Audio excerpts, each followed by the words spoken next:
This is the Ministry of Truth. I'm Gordon Comstock, and let's get into chapters 18 through 21 of the late Maureen Heaton's unpublished manuscript entitled The Impossible Dream. Once again, this comes highly recommended from the Iserbeets, Charlotte Iserbeet and Sam Iserbeet, her son.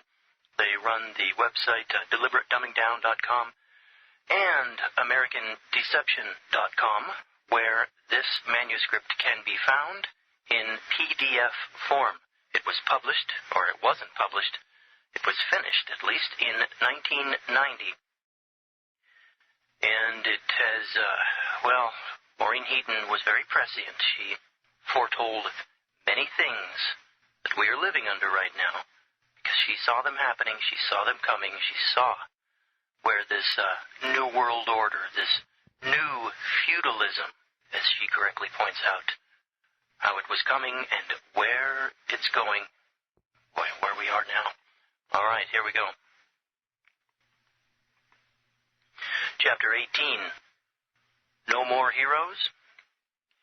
It is an American tragedy that patriots who can see that McCarthy was not what he was painted to be by the media are blind about the power of the press in other matters.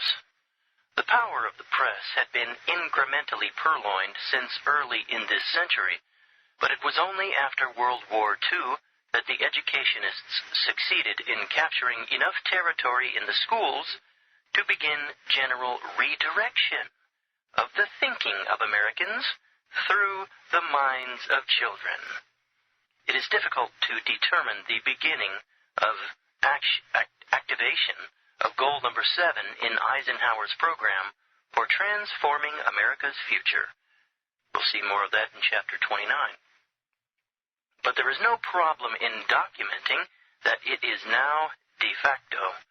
Combined, these circumstances have the capability of determining the course of the future through control of individual decision-making. Upton Sinclair may be forgiven some of his sins in consideration of his contribution to understanding the elitist takeover of the sources which supplied most of this country's quote-unquote news. Forgiveness for those who participated in robbing America's children of their birthright would be harder to muster. Prior to mid-century, emphasis in the schools generally had remained much the same as it always had been. Factual material, objectively presented, and individual responsibility and initiative as a foundation for responsible citizenship.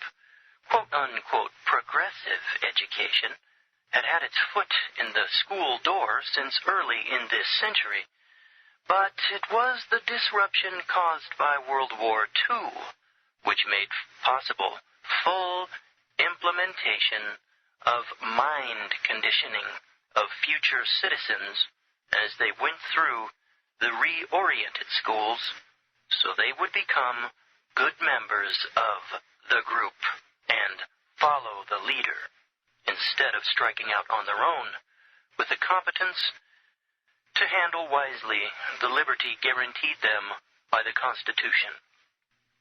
Okay, quick note. I myself need to put a disclaimer on this. I have been persuaded by the research work of people like the Informer and James Montgomery and the legendary Visigoth, who is in communication with them. I have been persuaded by these assiduous researchers that the Constitution was a fraud. So, and I don't want to put words in the mouth of Maureen Heaton, but just so you know, Maureen Heaton will be very laudatory of the Constitution, and boy, I would not be on board with that. Anyway, mythologies, once they're established, and we are taught them for centuries as children that the Founding Fathers were heroes, stuff like that, is really hard to purge. But they were lawyers. They were elitists who sold us out Go to ATG Press if you doubt that. Read the works of James Montgomery and The Informer before you make up your mind. I read them. I bought some books of theirs also and read them. I am persuaded. But anyway, Maureen Heaton will be, as I once was and long was, a big supporter, big promoter of the Constitution. I no longer am, but just so you know. Okay, back to the book. It was about that same time that American heroes began to be defiled and leaders offered as substitutes. Just when that campaign began, along came Joe McCarthy, with all the attributes of a real American hero. Destruction of an incipient hero was an essential part of the assault on Joe McCarthy. The build-up began for charismatic leaders. Dwight David Eisenhower, Adlai Stevenson, John Kennedy, and numerous other lesser acceptable leaders were given the red carpet treatment by the press. Charles Lindbergh, Douglas MacArthur, Joe McCarthy, and dozens of true heroes received the black ball. This build-up is a continuing strategy, exemplified today in the persons of Mikhail Gorbachev and Nelson Mandela. Attempts to quote-unquote create heroes were to fill the void left by the downgrading of the real thing. The 100th anniversary of the birth of Herbert Clark Hoover sparked one such movement. While it may be true that the nature of man insistently urges recognition of figures, quote, larger than life, unquote, as examples of conduct above and beyond the petty challenges of the workaday world, heroes of the past earned their place in history through some great deed or a lifetime of dedication. It wasn't even thinkable to, quote, build an image, unquote, as is now being done. As with Richard Nixon, Herbert Hoover has been the subject of dastardly, non-relevant attacks, which are regrettable. As with Nixon, the attacks against Hoover did not aim at substantial targets, but were personal abuse and unwarranted. Like Nixon, Hoover gave lip service to the principles which are best described as quote-unquote Americanism, but which only served to shield from view acts which served another cause. While both these men gave it their best shot, that strategy came to its ultimate potential in the person of Ronald Wilson Reagan. In accepting hero figures, constitutionalists must determine that the object of their admiration carries the same torch which lights their path. Deeds, not words, are the guarantee of that. Some time ago, I attempted to demonstrate the steps taken through the years which have brought these United States to their present precarious position. In my research for that, I found little-known facts about Hoover's part in the destruction of basic American concepts already on the record. My study pointed out that President Truman had chosen Hoover to head his Commission on Reorganization of the Federal Executive on the basis of what had been done during the Hoover administration along those lines. It was Hoover, not FDR, who first utilized the concept of commissions, not only to study issues, but to set policy. FDR actually scored Hoover for this radical departure from traditional governmental procedures in kicking off his campaign against Hoover.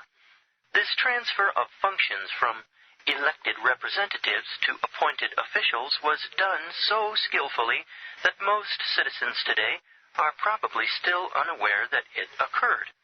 I know I was shocked when I first learned of it.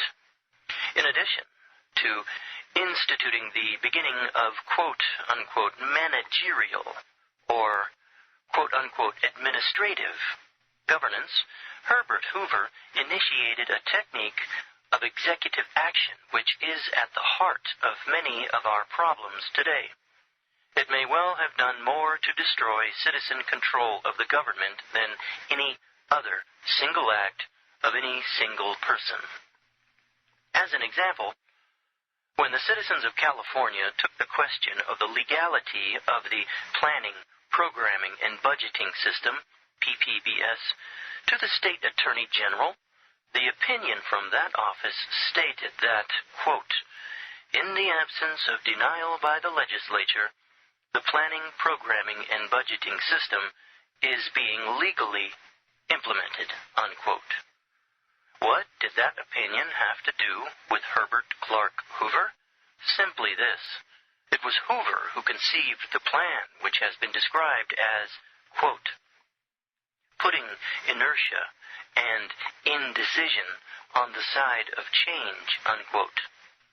When the Congress, on the 30th of June, 1932, passed the Legislative Appropriations Act of that year, probably few members were aware of the significance of a section of that act, if they even knew it was there, which gave a new and dangerous power to the president. That section permitted the executive to initiate legislation, a constitutional and historic duty of the legislative branch. It allowed the president to propose government action which, entered in the Federal Register, if not vetoed by Congress, in the stipulated time, assumed the force of law. This was the beginning of the non-laws, now known as quote-unquote executive orders, and it originated with Herbert Hoover. And it was the basis for the California Attorney General's opinion on the planning, programming, and budgeting system. While executive orders have existed since the Constitution became the law of the land, never before Herbert Hoover were they any more than housekeeping directives. This single act should preclude forever any acceptance of Herbert Hoover as an American quote-unquote hero. The courts have accepted this aberration as legitimate, even though it flies in the face of Article 1, Section 1 of the Federal Constitution and makes a shambles of our historic system of representation. It is not, quote-unquote, pursuant to the Constitution, and its legal standing is questionable. It should also be noted that it was the, quote, Hoover Commissions, unquote, appointed by both Truman, Democrat, and Eisenhower, Republican, which recommended the, quote, budgeting and accounting system, unquote, sometimes known as the Planning, Programming, and Budgeting System, PPBS. If the legal government of this country is restored, some of the heroes for tomorrow's generations of Americans will certainly be found among the elected officials who courageously lead the way to dismantling this un-American system, not among the ranks of its progenitors. Chapter 19, Soviet Technical Superiority. There was a time when the motley crew in the Kremlin was recognized by most people as the gang of criminals they are, moral and ethical bankrupts, terrorists, capable of any bestiality in pursuit of power. How was it that such creatures became respectable, to be accepted as legitimate leaders of a large part of the world, parentheses, no matter the illegitimacy of the means used to extend the Iron Curtain, end parentheses, and feared for the potential contained in a war machine, claimed to surpass that of the rest of the world. There are those still living who can remember the betrayal of Poland, the rape of Austria and Hungary, the freedom fighters in Hungary who were promised help from the U.S. and didn't receive it, the domino falling of Eastern Europe, the creation of the Iron Curtain, the celebrations here of the officially declared, quote, Captive Nations Week, unquote, and the protests over the first, quote, cultural exchanges, unquote. The arrival of the Bolshoi Ballet during the Kennedy years was a cue for Americans of every ethnic derivation to stage protest demonstrations outside the theaters where the ballet appeared all across the country. Other, quote, unquote, Americans, however, filled every seat inside, pushing past the protesters, casting disdainful glances at them, and tossing to the floor, unread, the flyers, exposing the perfidy involved. How could the ballet, relic of a great country, be accepted as representative of so foul a dictatorship as that in the Kremlin? That was a time when the United States had a war machine which, without question, surpassed that of the rest of the world combined. The ballet was a key element in reversing the American dominance in world affairs, just as, quote-unquote, ping-pong diplomacy opened the door to acceptance of communist China as a legitimate factor in the world community. These matters must be considered as the Carnegie-funded, administration-approved cultural exchange of teachers, students, and education is escalated. As USTEC, the United States Trade and Economic Council, increases its efforts to interface Soviet-American business interests, and as the official Washington-Moscow axis continues to discuss SALT, the Strategic Arms Limitation talks, even while a, quote, kinder, gentler, unquote, occupant of the White House proclaims acceptance of Soviet moves into democracy.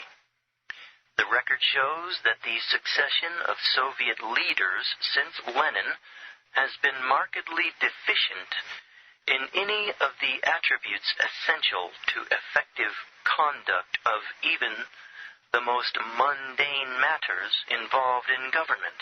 In the main, they have been recruited from an illiterate peasantry. None have been, quote-unquote, intellectuals. Few have had a background preparatory to guiding even a local Soviet, let alone the course of a nation, much less to make decisions binding on the world. Certainly, there is nothing in the record to suggest that any of the Soviet brass possessed the competence necessary to mount a worldwide assault of the nature and scope which has occupied the Kremlin throughout its history. The record does show that Soviet technical superiority is a myth created in America and dependent on transfer of American expertise, materiel, money, and technology to the Soviet Union. The record also clearly manifests existence of a capability for refined techniques of strategy and tactics unmatched in history. If the power which exists in the Kremlin is not native in origin, what, then, is its source? Sounds like she's getting into Anthony Sutton territory here. The incongruity of official policy of the United States vis-a-vis the series of scofflaw brigands in the Kremlin has been a continuing source of bewilderment to thoughtful people everywhere. unjustifiable support by American administrations for, and collaboration with, criminal scum with an unbroken record of cataloged atrocities, and a self-proclaimed mission to quote-unquote bury us, is unprecedented in history. An unceasing barrage of disinformation emanating from administrative offices in this country, transparently designed to rationalize such an indefensible posture, has restrained opposition, but fails to explain such policy. There is no solid foundation for belief that the Soviet goal has changed. There is strong evidence to suggest that another strategy to achieve that goal has been initiated. It is an established fact that Lenin and company were financed by a cabal of wealth headquartered in New York and London. Aided by the cabal, those Soviet radicals obtained entry into Russia, penetrated the quote-unquote People's Revolt, and subverted that revolt to another cause. That cause used the name of communism, but not its substance. Again, a variety of apologia tried to bridge the gap of credibility between what was and what was acclaimed. Before another strategic arms limitations talk round is ratified, that credibility gap must be spanned. Past experience demonstrates that such agreements only further jeopardize the capability of the United States to protect the national interest, and do not reduce Soviet capability or purpose. Logic suggests that the cause of repeated failure must be examined, past errors of judgment corrected, and more promising alternatives found. Such an examination might disclose that the participants in these rounds do not share the same expectations of the outcome. Or they might share the same expectation and it not be the one publicly stated. It could even be that a hidden agenda credits the strategic arms limitation talks failure as quote-unquote success. To clarify, consider, knowledgeable Americans are familiar with the presence in every administration here of an quote, invisible government, unquote, which directs policy, foreign and domestic, to serve an international purpose. Assume, for discussion, that the present entities in that invisible group are the heirs and assigns of the cabal which financed Lenin, and that they have a goal which is compatible with the Soviet goal, towards which their efforts are directed.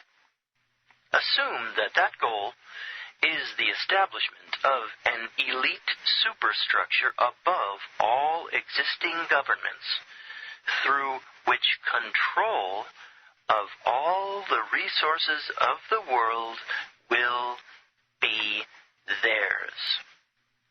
Suppose this cabal viewed events in Russia as an opportunity, and Lenin as an agent to secure that opportunity for them. An agrarian society made rudderless by the coups and leaderless by assassination and or exile could be an invaluable acquisition to further their goal. A pseudo-government acting under control could conduct experiments not possible otherwise. Strategies, tactics, and techniques could be initiated and tested without constraints, especially if the whole territory was isolated from the rest of the world, so no knowledge of what was being done could leak out. Such a government could begin assimilation of contiguous countries and be camouflage for the penetration of others. It could claim invincibility, for none could prove otherwise. It could develop ways and means to control its people without having to answer to world opinion. It could be a center for training nationals from other countries in strategies of subversion, which they could use on their return to their countries of origin. It could send agents provocateur to other areas to begin development of the machinery for control which had been proven effective in internal pilot programs. Of strategic importance, such a government could create the illusion of invincibility since, because of strict limitations on access to its secrets, none could refute the claim that it was, or prove that it was not. It then could provide the impetus to induce free people to voluntarily unite in a quote-unquote one world government under the threat of annihilation. What stronger stimulus could there be to that end than the quote-unquote either-or choice between an end to nationhood versus an end to existence? Faced with the ultimatum inherent in the threat of a purported Soviet nuclear capability, the world has been brought to the moment of truth. Will the strategic arms limitation talks be the catalyst to bring about quote-unquote coexistence? Or is it possible that the quote friendly coexistence unquote will bring fruition to a mutually acceptable quote-unquote peaceful world, with a war against pollution replacing the quote-unquote perpetual war among peoples? Or will the American people demand that the administration now in Washington recognize that, quote, Soviet nuclear capability, unquote, was manufactured in the United States? Can this administration be moved to formulate a policy which recognizes that 90 to 95% of Soviet technology has been transferred directly or indirectly from this country and or its allies? Can this administration be moved to understand that a, quote, democratic world, unquote, of peace is an impossible dream, and that the peoples of the world will never accept the force which will be required to provide their goal? If not this administration, can the people elect enough true American representatives to require that commitment from the next? Is it yet possible for Americans to force those who hold the public trust to begin a real liberation of the captive nations, including their own, and start the return to, quote, the separate and equal station to which the laws of nature and of nature's God entitle them, unquote. Chapter 20, Tiananmen Incident. It is almost 40 years since Herb Philbrick, who wrote I Led Three Lives, and Edward Hunter, who wrote Brainwashing in Red China, brought to public attention the existence of a frightening capability of mind control. During those years, an accelerating intelligence of just how much a threat that capability is to the civilization the world has known has failed to create any organized opposition to use of such control. None of the reports out of China about the tragedy which occurred in Tiananmen Square have included recognition of the fact that the powers that be have used cybernetics to control that benighted country ever since Hunter first exposed its use to transfer China to red rule.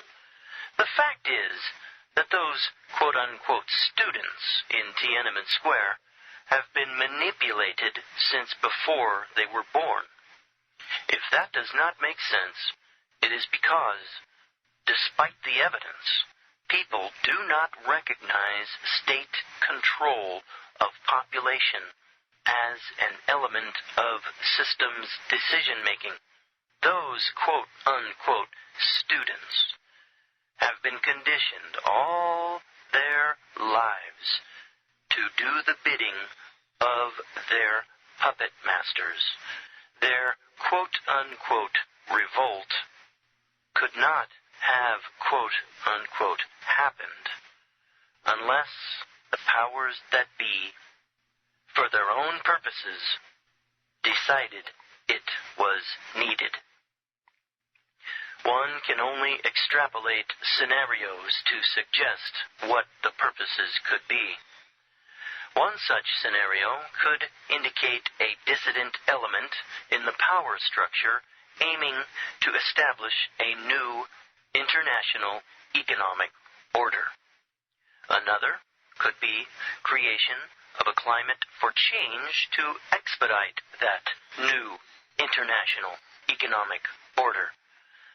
Others can be constructed. While this is important, it pales in significance when juxtaposed against the fact that there has been no public recognition of the use of systematic control as the causative factor underlying what, quote-unquote, happened in Tiananmen Square. There will never be an effective resistance to the world revolution now speeding toward finalization unless systematic capability is factored in to any effort to counter it. Chapter 21. In the name of, quote-unquote, democracy. This opens up with three lovely little quotes from V.I. Lenin. 1. Quote, as regards the national question, the proletarian must, first of all, insist on the promulgation and immediate realization of full freedom and separation from Russia of all nations and peoples who were forcibly included or forcibly retained within the boundaries of the state, i.e., annexed, unquote. Quote, the social revolution cannot come about except in the form of an epoch of proletarian civil war against the bourgeoisie in the advanced countries, combined with a whole series of democratic and revolutionary movements, including movements for national liberation in the undeveloped, backward, and oppressed nations, unquote. Quote, just as mankind can achieve the abolition of classes By passing through the dictatorship of the proletariat, so mankind can achieve the inevitable merging of nations only by passing through the transition period of complete liberation of all oppressed nations, unquote. And that was Vladimir Lenin. Wow. Imagine that. At the turn of the 20th century, Vladimir Lenin was talking about the inevitable merging of nations. Tell me that Lenin was not in on the New World Order plot with the bankers at the turn of the 20th century. There you go, folks. He was their puppet. And by the way, as Anthony Sutton documents, the Red Cross was perverted into being used for that goal. A man named Raymond Robbins. Anthony Sutton notes that Raymond Robbins, there was one man that Lenin always had time to see, and that was Raymond Robbins of the Red Cross. And Robbins was doing the footwork, the legwork for the bankers, the Wall Street, Rockefellers et al. So he was the middleman helping to finance Lenin. Wonderful, huh? All right. So this is chapter 21 of Maureen Heaton's book. About 35 years ago, an expert on communist strategy and tactics wrote a book titled, quote, "You Can Trust the Communists," unquote, in which the author attempted to demonstrate that communists had been very open in informing the world exactly what their goals and objectives were. The problem was that no one in authority in the so-called, quote-unquote, free world seemed to believe anything the communists had written or said in their instructions to their co-conspirators. The communists were only believed when they were face-to-face with those they were intent on deceiving. As the world is witnessing the present-day actuality of the, quote, promulgation and realization of full freedom and separation from Russia, unquote, of the captive nations, it would be the better part of wisdom to view what is happening under the banner of democracy in the light of the stated plan, planned strategy, and carefully developed tactics which have made these incidents possible. We ignore at our peril that the events being witnessed in the satellite countries are part of the Machiavellian plan laid out so long ago. When Lenin, Stalin, and company gave instructions on the various components of the world revolution, they were speaking to, and for the benefit of, those who were to carry out their schemes. It could be fatal not to recognize that they would not lie to their own subordinates on such serious matters. It is also perilous not to recognize that the massive movements being quote-unquote promulgated today cannot possibly be a voluntary rebellion against communism as they are represented to be. The most obvious evidence that this is so lies in the existing power to destroy which the Soviet hierarchy still possesses, and which it uses when Soviet purpose is served in so doing. If the power behind the communist movement were opposed to the, quote, whole series of democratic and revolutionary movements, unquote, it could put an end to them summarily. The record shows that what is occurring is part of the plan devised so many years ago. Okay, so Maureen Heaton there is talking about the phony Russian Soviet Revolution, whatever, in the right after Reagan's administration, the bogus breaking down of the wall and all that. Remember the moment where where Boris Yeltsin got up on the tank and was the leader in reorganizing Russia into a democratic nation? Give me a break. They could have stopped that so fast. Come on. That was a psyop. Okay. More evidence exists in the mass use by the throngs of quote-unquote dissidents of the communist salute, the clenched fist. This is a recurrent symbol. Okay, so that was it. That's chapters 18 through 21 of the late Maureen Heaton's book, unpublished manuscript called The Impossible Dream.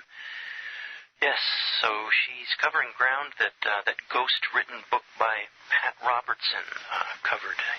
That book also stated that the Boris Yeltsin-led rebellion in Russia was bogus. I wouldn't trust Robertson, but I do think that book was correct. And so Maureen Heaton would also. Okay, well, that's it for now. We'll come back to this book later. This is interesting. This is getting into some good stuff. And again, this is just for those folks who you listen to audiobooks sometimes. Man, I'd sure like to get a book like this from the library. It'll never happen. You'll never see a book like this published, much less put on audiobook, much less put in a public library. Good luck. Anyway, that's it. Over and out. Bye-bye.